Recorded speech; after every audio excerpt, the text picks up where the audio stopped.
Hello students, welcome to our today's lesson. Today I am going to share from Unit 4 these following topics. First, I shall share what is inductance, then important point about inductance, next self-inductance and so on. So let's start with inductance. So our first topic is inductance. So in earlier classes we already know about flux, right? So this flux linkage of a closely wound coil is directly proportional to the current I. That is, we can write flux phi is proportional to I, right? And in suffix we can write one B. B for magnetic field. B denotes magnetic field. So phi B means flux linkage of a closely wound coil, and this flux is directly proportional to current I. And if the geometry of the coil is not varying with time, then if geometry not varying with time, then we can write d phi B divided by dt is equals to di by dt. That means d dt of phi is equals to d dt of I. Clear? Now, for a closely wound coil of n turns, what is the number of turns? Capital N. The flux phi B through the coil changes.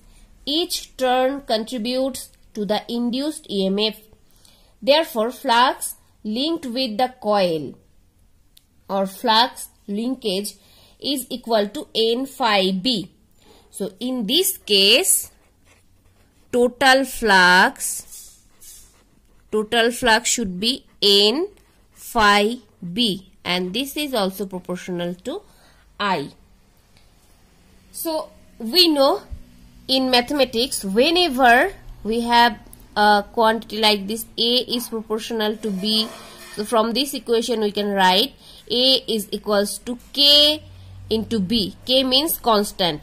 If we want to convert this proportional symbol into an equal symbol, then we have to write one constant. So here also, if we want to change this proportional symbol, then we have to write one constant. So the constant of proportionality in this relation is called inductance. Clear? I repeat, the constant of proportionality in this equation is called inductance. Therefore, inductance is basically a measure of the ratio of the flux to the current. So we can write induction is the measure, or inductance is basically a measure of the ratio of the flux to the current. Not induction, is inductance. Inductance is basically a measure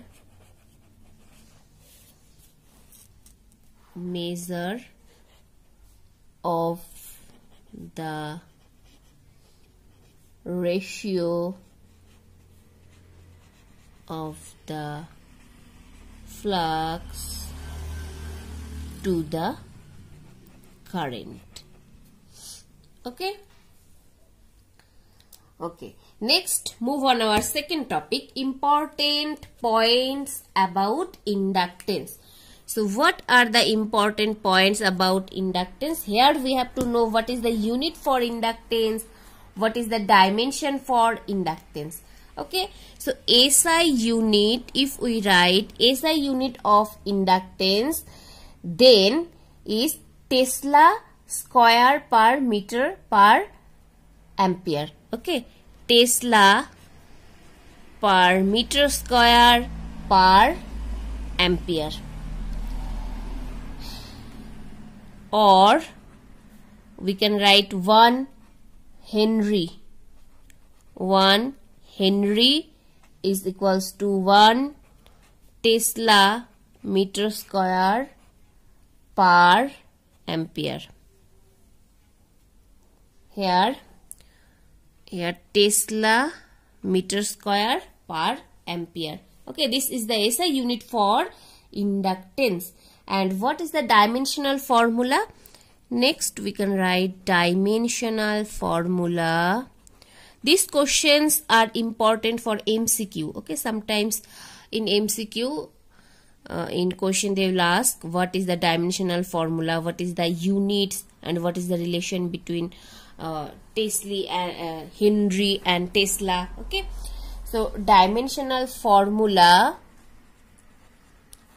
for Henry for inductance is m L square T to the power minus 2 A to the power minus 2, and sometimes in place of A we can write I also, I to the power minus 2. Okay, so it is a scalar quantity and plays the same role in electrical circuit as inertia played in mechanics.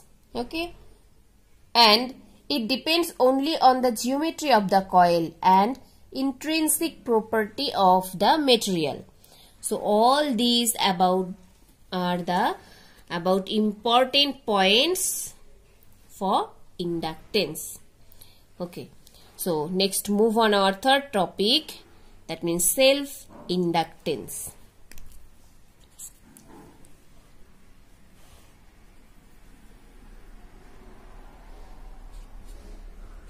Self-inductance.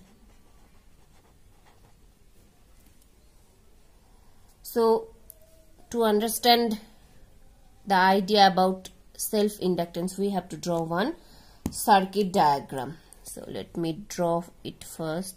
So the symbol for inductance is this, the curved lines or curved lines.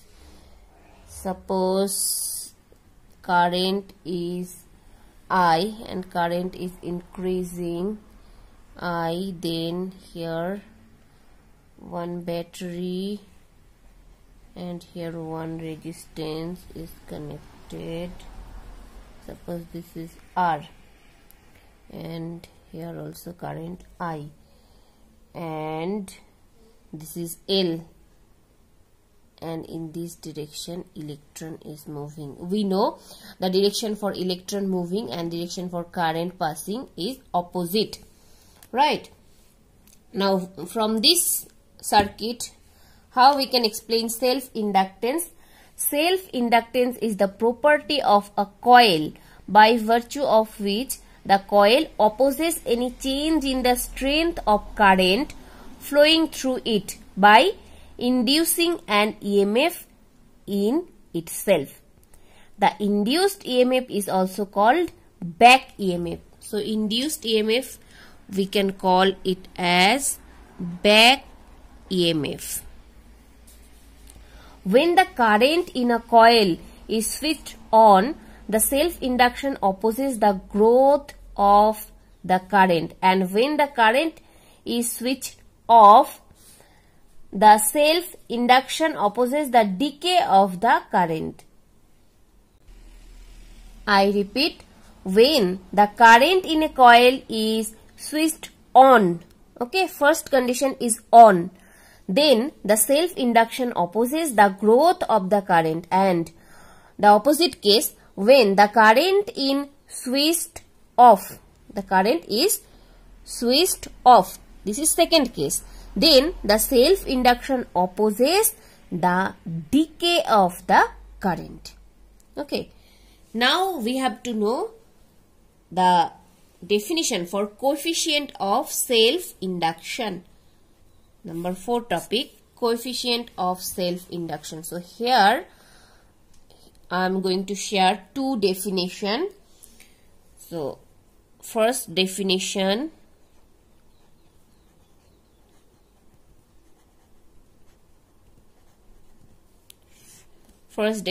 and second definition we have to remember. So as already discussed in inductance that it carries a current I, the total flux N phi B linked with the coil is directly proportional to the current I in the coil. So we already know about this equation. We know N phi B is proportional to I, right? So when the proportionality sign is removed, a constant L comes in picture, which depends on the dimensions and number of turns in the coil. Thus constant is called self-inductance. Thus N phi B is equals to Li. So from this equation we can write N phi B, and this symbol converted into equals, we have to write one constant. So N phi B is equals to Li. So from here L is our inductance. So what we can write for L? So from this equation we can write L is equals to N phi B divided by I, right? N phi B divided by I. Okay. So we can define self-inductance of any circuit as the total flux per unit current. So this is our total flux and this is our current. So you can write L is total flux per unit current. Okay. Now let us move in second definition. So our second definition.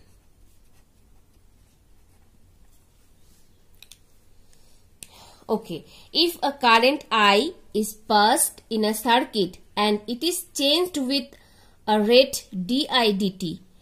If we have one current and it is changing with time like di dt, then induced EMF E produced in the circuit is directly proportional to the rate of change of the current. So these things we already know. We can write E is proportional to di dt, right? So what is E? E is EMF. E is induced EMF. So when the proportionality constant is removed, the same constant L again comes here. So from this equation also we can write E is equals to L di dt. L di dt. The minus sign, we have to introduce one minus sign, and the minus sign here is a reflection of Lenge's law. We already know about Lenge's law. In earlier classes I discussed Lenge's law. It says that the self-inductance, self-induced EMF in a circuit opposes any change in the current in that circuit. From the above equation, so from here we can write L is equals to modulus of minus E di dt. So L is equals to minus d E by di dt. The above equation or this equation means that self-inductance of a circuit is the magnitude of self-induced EMF per unit rate of time of change of current. Okay. Next, move on our next topic, motional EMF induced in a rotating bar. Motional EMF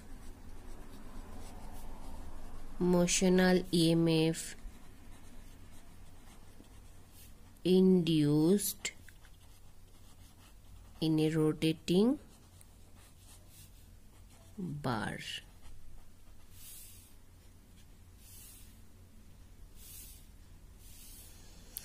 Okay, so to understand this theory or this problem, we have to again draw one diagram. So suppose this is our conducting rod and the length of the rod is L. Okay, so this is our figure. Suppose a conducting rod of length L rotates with a constant angular speed omega. This rod is rotating with constant angular speed omega. Okay, about a pivot and at one end. So this is one end. A uniform magnetic field B is directed perpendicular to the plane of rotation as in figure.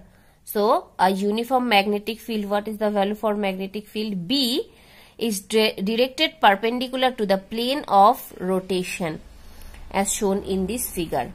Magnetic field is B. So let us suppose an element of length dr at a distance r from P. Okay, so this is our point P.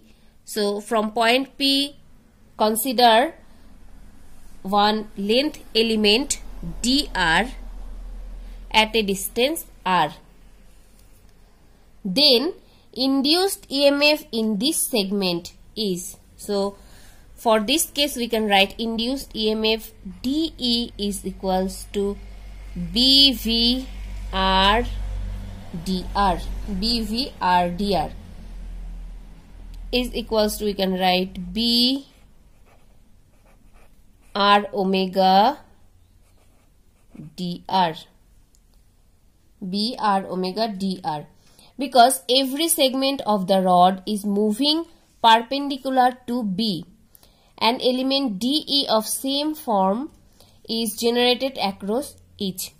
So summing the EMFs induced across the ends of the rod is, now we can integrate. So E is equals to 0 to L DE is equals to 0 to L BR omega dr. Okay, so next we have to calculate for this integration. So integration R dr means, we can write B omega outside, R dr means R square by 2 and it's 0 to L. And now if we put the lower limit and upper limit in place of R, we can write B omega L square divided by 2. Okay, B omega L square divided by 2. So this equals to, again we can write B L square and omega by 2 L square, B and L square already we written, and we can write pi V. Why pi V? Because 2 pi V is equals to omega, or omega is equals to 2 pi V. If omega is equals to 2 pi V, then from this equation we can write omega by 2 is equals to pi V. Omega by 2. So in place of omega by 2 we can write pi V. Okay, so from here we can write B L square pi divided by T. Sorry, this is not V, this is actually nu. Omega is equals to 2 pi nu. So this is nu, means frequency. Now in place of frequency we can write 1 by time period or 1 by T. So that's why here 1 by T. So this is the motional EMF induced in a rotating bar. Okay, next move on our sixth topic, mutual inductance. Mutual inductance.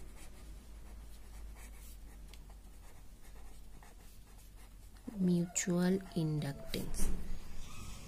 Okay, so what is mutual inductance? So again, to understand the idea about mutual inductance, we have to draw one diagram. Okay, so this is our diagram. So what is mutual inductance? The phenomenon according to which an opposing EMF is produced in a coil as a result of change in current or magnetic flux linked with a neighboring coil is called mutual induction. Mutual induction. Okay, I repeat, the phenomenon according to which an opposing EMF is produced in a coil as a result of change in current or magnetic flux linked with a neighboring coil is called mutual inductance. So we can see here two coil is present. One is primary and another one is secondary. Now how we can define coefficient of mutual induction? So here also we can define in two ways. So first definition is, suppose in the circuit 1 as shown in this figure has a current is flowing I1 in it, and the total flux is N phi B linked with circuit 2 is proportional to the current in 1. So thus we can write N2 phi B2 is proportional to I1. So for this is N2 phi B and for this is N1 phi B1. Okay, so from these two circuit, or we can call it as circuit 1 and circuit 2. So from these two circuit we can write N2 phi B2 is proportional to I1, or we can write N2 phi B2 is equals to MI1. So here the proportionality constant M is known as the mutual inductance M of the two circuits.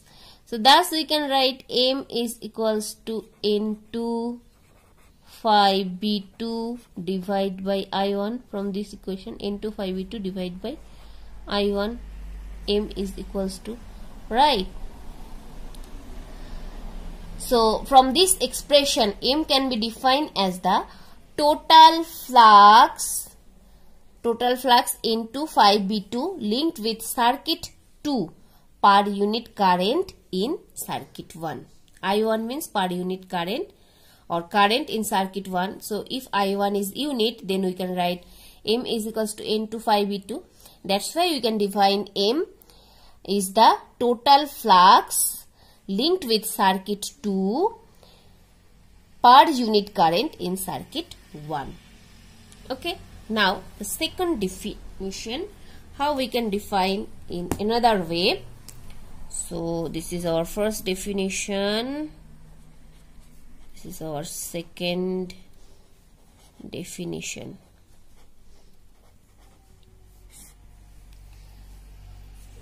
Now, if we change the current in circuit 1 at a rate di1 by dt, an induced EMF E2 is developed in circuit 1, which is proportional to the rate di1 by dt. So we can write E2 is proportional to di1 by dt. So from this we can write E2 is equals to minus M di1 by dt. So here again the proportionality constant is M. Minus sign indicates that E2 is such a direction that it opposes any change in the current in circuit. From the above equation, so from here we can again write M is equals to minus E2 di1 by dt. So this equation states that the mutual inductance of two circuits is the magnitude of induced EMF E2 per unit rate of change of current di1 by dt. Okay, and we can write E1 is equals to minus M di2 by dt, or from here we can write M12 is equals to N2 phi B2 divided by I1 and M21 is equals to N1 phi B1 divided by I2. So M21 and M12 is the mutual inductance due to 1 and 2 in circuit 2. Mutual inductance for circuit 1 due to circuit 2 and same as mutual inductance for circuit 2 due to circuit 1, M12 and M21. Okay, so that's all for today's class. Later I shall share the notes. Thank you so much for watching the video.